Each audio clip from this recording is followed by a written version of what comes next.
Especially جو business community اور جو ٹیکسیشن ہے اس میں اگر کوئی وائلیشن ہے یا کوئی کمی بیشی ہے یا اس پالیسی کے تحت کہ اگر ایف بی آر کے کسی بھی آفیسر کو کوئی شک ہے کسی بھی بزنس کمیونٹی یا بزنس مین کے اوپر تو وہ اس کے اوپر ایف آئی آر کروا سکتا ہے اور اس کو گرفتار کروا سکتا ہے. بسم اللہ الرحمن الرحیم. السلام علیکم ناظرین. اس وقت ہماری جو تاجر برادری لاہور کی ہے وہ بڑی خوش ہے. ان کے کچھ مطالبات تھے 37A کو لے کر, بڑے تحفظات تھے, اور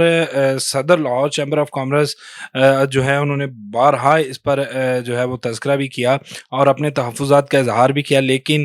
اب جو ہے ان کے تحفظات سنے گئے ہیں, ان کی باتیں جو ہیں وہ کافی حد تک ان کے جو تحفظات تھے وہ دور کیے گئے ہیں. ان تمام باتوں پر بات کرنے کے لیے ہمارے ساتھ موجود ہیں شاہد نذیر چودھری صاحب. بہت شکریہ سر, آپ نے ٹائم دیا.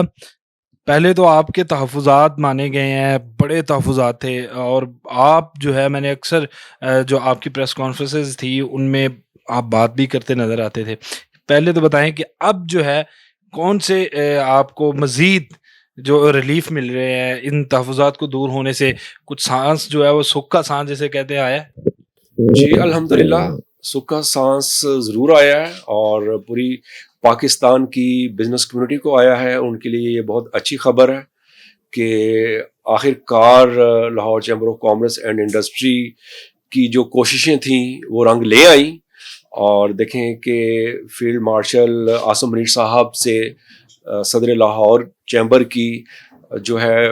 2-3 میٹنگز ہوئیں اسلام آباد میں, اور اس کے بعد جا کے یہ کچھ ریلیف ہمیں ملا. دیکھیں اس میں سب سے بڑا جو مسئلہ تھا وہ یہ تھا کہ جو ایف بی آر ہے انہوں نے یہ ایک نئی شک جو ہے وہ اپوائنٹ کر دی تھی کہ اگر کسی بھی بزنس مین کے اوپر ان کو کوئی شک ہے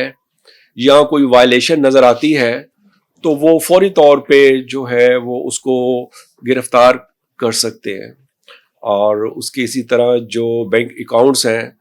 وہ اس کو سٹاپ کر سکتے ہیں یا اس میں سے جو ہے پیمنٹ وہ نکلوا سکتے ہیں. تو یہ جو 1-2 چیزیں تھیں یہ بہت خطرناک تھیں. خاص کر دیکھیں جو گرفتاری والا معاملہ تھا کہ وہ بات کی بات ہے کہ کتنی وائلیشن تھی یا کتنی غلطی تھی یا کتنی نہیں تھی, لیکن ایک دفعہ اگر کوئی گرفتار ہو جائے کوئی بھی بزنس مین تو اس کے بعد اس کی مارکیٹ میں جو ویلیو ہے وہ آپ کو اندازہ ہے کہ بالکل آسمان سے زمین پر آ جاتی ہے کہ جو دوبارہ بحال نہیں ہو سکتی. بھلے اس نے ٹیکس کے خلاف کوئی کم وائلیشن کی ہے یا زیادہ وائلیشن کی ہے. تو ہمارا تحفظ یہی تھا کہ اس طرح کی جو سختیاں ہیں یا اس طرح کے جو اختیارات ہیں ایف بی آر کو, تو دیکھیں ان میں بھی تو غلطیاں ہو سکتی ہیں نا, ایف بی آر میں بھی جو اختیارات تھے کچھ نیب کو بھی دیے گئے تھے, اور یہ اسی طرز کے تمام معاملات ہیں. جی دیکھیں جو نیب کو جو معاملات دیے تھے وہ تو ایک پلیٹر تھا, مکس اپ سب چیزیں تھیں, لیکن یہ جو ہے اسپیشلی جو بزنس کمیونٹی اور جو ٹیکسیشن ہے اس میں اگر کوئی وائلیشن ہے یا کوئی کمی بیشی ہے یا اس پالیسی کے تحت کہ اگر ایف بی آر کے کسی بھی آفیسر کو کوئی شک ہے کسی بھی بزنس کمیونٹی یا بزنس مین کے اوپر تو وہ اس کے اوپر ایف آئی آر کروا سکتا ہے اور اس کو گرفتار کروا سکتا ہے. چور صاحب یہ جو ہفتہ ہے یہ آپ لوگوں کے لیے بڑا مبارک ثابت ہوا ہے. ایک یہ جو 37A جس میں ہر تاجر جو ہے وہ بڑا پریشان تھا, اور ظاہری بات ہے ایک عزت دار انسان کے گیٹ کے اوپر جب پولیس پہنچ جائے تو وہ پھر اس کے لیے بڑا ایک شرمندگی کا مقام ہوتا ہے, چاہے وہ جرم کیا ہے یا نہیں کیا. دوسرا جو ای انوائس تھی ان کا نفاذ کے حوالے سے بھی تحفظات تھے وہ بھی دور ہوئے ہیں. جی بالکل, دیکھیں جو ای انوائسنگ ہے کہ ایون کہ 2 دن پہلے ہم نے لاہور چیمبر میں ایک اویرنیس سیشن کروایا ہوا تھا کہ جس میں ایف بی آر کے کچھ افسران بالا کو بھی ہم نے مدعو کیا تھا. تو اور سامنے جو بزنس کمیونٹی بیٹھی تھی اس میں کوئی 100 کے قریب مختلف لوگ بیٹھے تھے, تو انہوں نے ایسے سوال کیے کہ جو ایف بی آر کے افسران تھے ان کے پاس ان کے جواب نہیں تھے کہ اتنی ساری اس پالیسی میں جو ہے ابھی کمی بیشی اور کوتاہیاں ہیں. تو انہوں نے یہ کہا کہ ہم ٹیکس دینے کو تیار ہیں, لیکن ایک چیز کے اوپر بہت زیادہ ان کی پریشانی تھی جو بزنس کمیونٹی ہے کہ فار ایگزامپل ای انوائسنگ کا مطلب ہوتا ہے کہ آپ نے انوائس کاٹ دی تو وہ آپ کے کھاتے میں پڑ گئی, اس کا tax, income tax, sales tax آپ نے گورنمنٹ کو, FBR کو دینا ہے. تو جو بزنس کمیونٹی تھی وہ یہ کہہ رہی تھی کہ اگر اس میں کوئی پروڈکٹ ہماری واپس آ جاتی ہیں کہ جو کہ 10% کے قریب انہوں نے ایوریج بتائی اپنی, کہ اگر مہینے میں وہ 100 انوائسنگ کاٹتے ہیں تو 100 میں سے کوئی 5, 10 یا 15 انوائسنگ جو ہے نا وہ ان کی واپس آ جاتی ہے, ریٹرن آ جاتی ہے. تو اس کو ہم کس کھاتے میں ڈالیں گے؟ تو ان چیزوں کا جواب ان کے پاس نہیں تھا. تو وہ پھر جب میری بھی باری آئی تو میں نے بھی ان کو یہی کہا کہ آپ اپنی اس پالیسی کو مزید اس طرح کا بہتر کریں اور صاف شفاف کریں کہ آپ مطلب جو اس میں ایک اتنی شفافیت لائیں کہ جو اس کا ان آؤٹ ہے یا ریٹرن ہے وہ سارا اس پالیسی کے اندر شامل ہو اور وہ حقیقت میں مبنی ہو. جب قانون بنایا جاتا ہے, کوئی اس طرح کی قانون سازی کی جاتی ہے, چاہے وہ کوئی بھی طبقہ ہو, تاجر برادری کے علاوہ دیگر جو ہیں ہماری دوسرے ادارے, تو کیا زیادہ بہتر نہیں کہ اس فیلڈ کے ماہرین کو بلا لیا جائے, جس طرح ابھی 37A پہ اور انوائسنگ پہ انہوں نے قانون سازی کی؟ تو اس سے زیادہ بہتر نہیں تھا کہ پہلے تاجر برادری کو بٹھایا جاتا ہے, ان سے مشورات کیے جاتے, پھر اس کے بعد کوئی فائنل کیا جاتا ہے, یا پہلے ہی خوف کی فضا قائم کر کے لوگوں کو ڈرا دینا اور پھر بعد میں وڈرا کرنا بہتر ہے؟ جی بالکل, آپ کی یہ بات ٹھیک ہے اور ہماری بھی یہ خواہش ہے اور بنتا بھی یہی ہے کہ اگر انہوں نے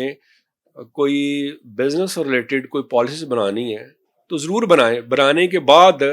جو ہے وہ ہم سے مشاورت ضرور کریں تاکہ ہم ان کو یہ بتا سکیں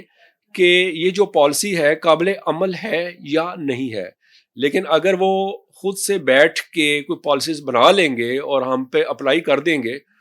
تو جس طرح ابھی بھی ہوا,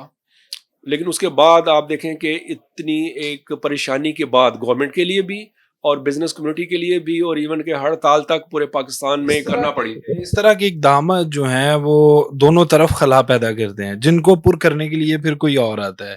جس طرح آپ کے ساتھ بعد میں مشاورت کی گئی, آپ لوگ بھی فرنٹ فٹ پہ آئے, میں نے صدر صاحب کی جو اس دن انہوں نے پریس کانفرنس کی تھی, میں خود وہاں پہ موجود تھا, تو انہوں نے بڑا ایک دبنگ انداز میں کہا تھا کہ ہم اس پہ ڈٹے رہیں گے, چاہے پھر ہمیں جان بھی دینی پڑے تو دیں گے. تو بہتر یہی ہے کہ اس خلا کو پر کرنے کے لیے پہلے بیٹھنا چاہیے. جی بالکل, وہی میں نے کہا کہ جب بھی کوئی پالیسی بنائے تو کم از کم بزنس کمیونٹی کے ساتھ, خاص کر دیکھیں جو پاکستان کے جو چیمبرز ہیں ان کے جو صدور ہیں ان کے ساتھ ایک ان کی ٹیبل ٹاک ہونی چاہیے, مشاورت ہونی چاہیے اور ایسی پالیسی بننی چاہیے کہ جو قابل عمل ہو. تو یہ کچھ ایسی پالیسیز تھی جو یقین کریں کہ قابل عمل نہیں تھیں اور اس میں بزنس کمیونٹی بہت زیادہ پریشانی کا شکار تھی, لیکن الحمدللہ کہ لاہور چیمبر نے جو ہے وہ اپنا حق ادا کیا. چلو سب آخری سوال, ہمارے پاس صوبائی وزیر صنعت بھی ہے, وفاقی بھی ہیں, وزراء بھی تمام آپ لوگوں کے پاس آتے جاتے ہیں, پھر یہ معاملہ حل کروانے میں آرمی چیف صاحب نے کردار ادا کیا ہے, کیا یہ ذرا تھوڑا سا لگتا نہیں ہے؟ جی دیکھنے میں تو بالکل آپ صحیح کہہ رہے ہیں کہ اتنی اوپر تک بات کیوں گئی, کیونکہ نیچے بات اصل میں مانی نہیں گئی اور ان کو کچھ چیزیں سمجھ نہیں آ رہی تھیں. اور جب